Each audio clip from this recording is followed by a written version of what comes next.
Welcome back to Yoshi Entertainment, everybody. So, about 2 weeks ago, and I meant to post this about 2 weeks ago, but I'm here now.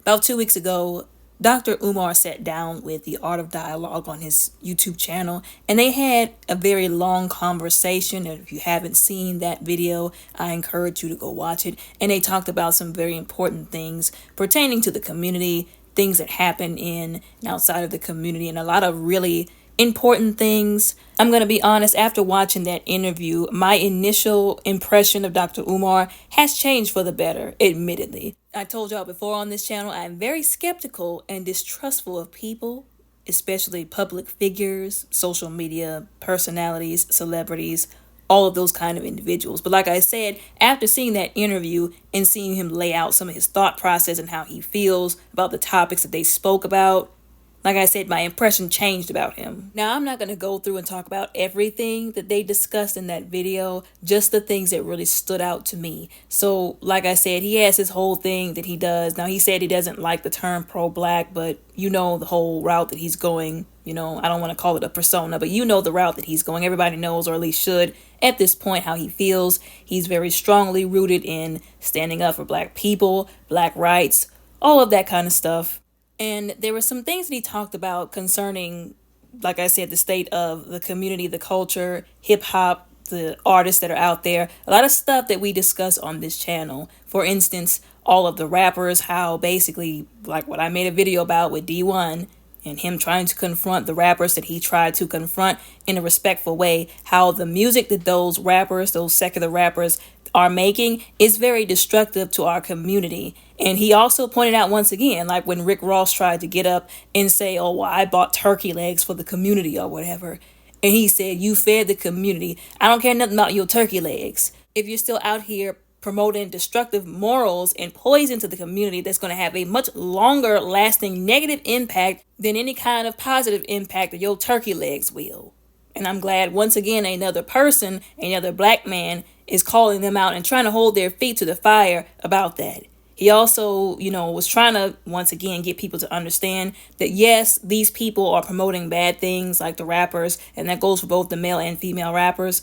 But the industry is what the problem is, the people at the top, so to speak. He was also speaking about, once again, another thing that I talk about on this channel, Sukiana and the individuals like her who, promote these really raggedy, ratchet morals to the young women. But he was saying he was trying to nurture an appropriate friendship with her so that he could talk to her, get through to her, and try to see why she feels the need to do what she does. She said, oh, well, I like to rap. This is what I like to do. I want to feed my family, and this is how I do that. But I said before on one of these other videos that I made that there's always some underlying issue as to why people exploit themselves. Now, I get it once again. I'm going to make this known again that the industry likes to exploit people. They like to catch people at their most vulnerable point, whether that's mentally, emotionally, financially. Oh, you want to feed your family? Well, we'll pay you to promote this poison to your community. We'll pay you good money. And some people crumble because maybe they don't know any better. Maybe they don't see a way out. Of course, once again, I'm not excusing any bad actions or decisions. I'm just reminding everybody that some of these people do get taken advantage of. They get deceived. Of course, they choose to stay in the game, so to speak. But make no mistake, there's always the people at the top that's really pulling the main strings. One other thing that I liked that he said or that he did was that he doesn't promote the whole gender war. He doesn't get behind somebody because he feels like, he has some kind of allegiance to them for XYZ. Like I said, he holds people accountable for, as far as I can understand. Now, unless he just has the information wrong, which some people do, they get on the internet, they don't have all the details yet, they go to bat for somebody, and unfortunately, they have to eat their words. Nobody wants to have to do that, which is why we always, as people with a platform here on YouTube, have to make sure we got everything together before we get on here and make videos.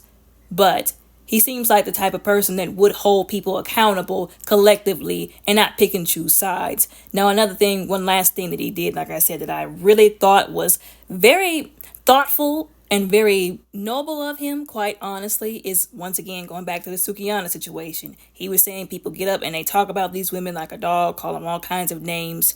And doing that at this point is kind of like, it's ridiculous because they've been called these names multiple times. they've already identified with that because they know what they're doing for a living. It's not right. But they've come to accept it. They've come to just be numb to it all. Like I said, calling them names is not changing anything. You're just talking about them, adding to the problem, essentially. And he was pointing out that you never know what some of these people, like Sukihana and some of these other rappers out here, have gone through at the end of the day that made them into the person that they are. Like I said, I'm not excusing any bad decisions or anything like that. But he was saying, once again, identifying that there's a deeper root to this. And he was also acknowledging that fathers are very important in the home. Like, I don't think some men understand how important their presence is, not just to their children, but to their wives, to the community. Like, the role of a father is very important. I don't think y'all realize, like, the attack on roles in the family.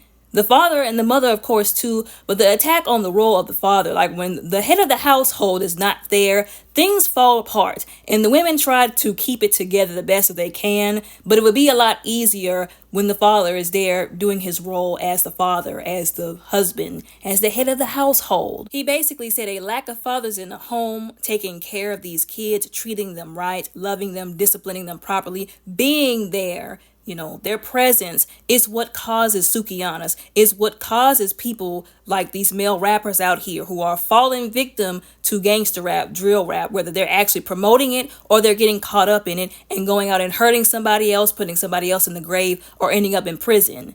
A lack of fathers in the home, their presence, being there, being that role and playing that role that God created them to as fathers is what causes all of this. Both the girls and the boys need their fathers, and not just their fathers, they need their fathers to be good fathers. Once again, present, loving, kind, respectful, to discipline them, to treat them right, to show them how they should be treated and treat everybody else. This is not just what Yoshi Entertainment is saying. This is what came out of Dr. Umar's mouth on The Art of Dialogue. He also mentioned the thing with plastic surgery. And everybody has acknowledged that social media has played a big part in women's identity where their body is concerned. The whole dysmorphia, so to speak, whenever they feel like they have to go out and alter their bodies to look like a certain person. It is social media, and a lot of times it's other women. Although you would be remiss to not admit that it's also men who make a lot of women feel insecure about their bodies. Well, if you were skinnier like this woman, if you were thicker like this woman, maybe I would like you more. Why couldn't you have bigger boobs like her? Why couldn't you have a bigger butt like her? It's a lot. And sometimes these women grow up with their own fathers and brothers and men in their family and friends, call themselves friends, classmates who put them under these subjugate them to these unfair expectations. And then they got to turn on their TV, look at their phone screen, they log into social media, and the same thing is happening there.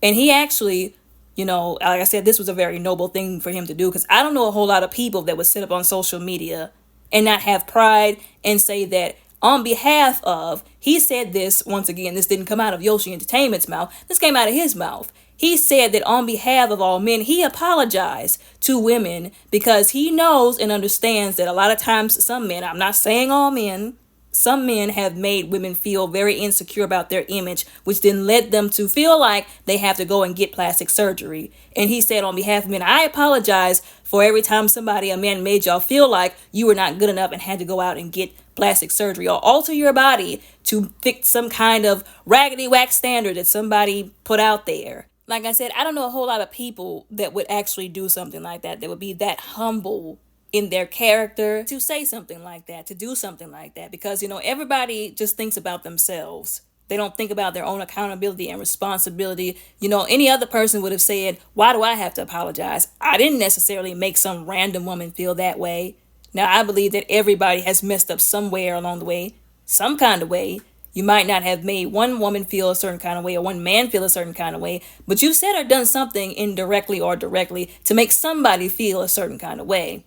But like I said, I don't know a whole lot of people who would be that kind of humble and respectful and say something like that. He's really cool for that. I'm going to give it to him. And you never know what woman was listening to that interview that might needed to hear that, to be able to let go of all of the pain, the insecurities, and the resentment that was in her heart because of those issues, who might have been able to finally get that off of her chest, hearing that come from a man. But anyways, like I said, that's just the stuff that stuck out to me that I thought was very impactful and meaningful to me that he did, that he said, that he talked about on that particular podcast, that YouTube video.